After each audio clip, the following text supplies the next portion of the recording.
इस मुल्क में अल्लाह का कानून नाफिज होगा, मोहम्मद मुस्तफा सल्लल्लाहु अलैहि वसल्लम का निजाम नाफिज होगा। हम इस वजह से पाकिस्तान से प्यार करते हैं कि पाकिस्तान का मकसद और मतलब यह था ला इलाहा इल्लल्लाह की हुक्मरानी। अल्लाह हाफिज साहब को और हिम्मत दे, और जिस तरह ये कारनामा किया इसी तरह एक और चंद कारनामों की जरूरत है।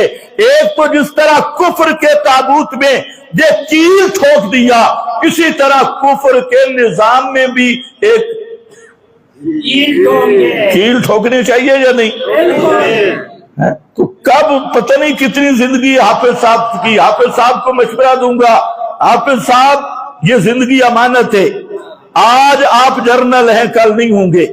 आज आपकी तारीफें हैं, कल आप दुनिया में नहीं रहेंगे। एक काम करके जाओ और इस उम्मत को, इस कौम को, जिस मकसद के लिए कौम ने कुर्बानियां दी, खुदा की कसम वो था ला इलाहा इल्लल्लाह की हाकमियत और मोहम्मद मुस्तफा का निजाम।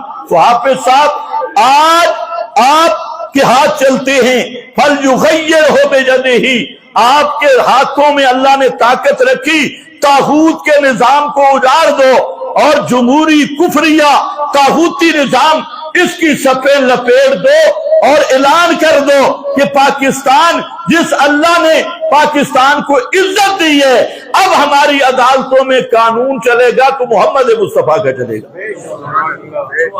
होना चाहिए या नहीं होना चाहिए?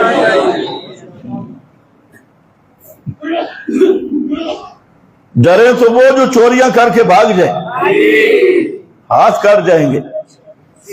जो बदकार हूं, जानी हूं, वो डरे ना। हाफिज को क्या डर है?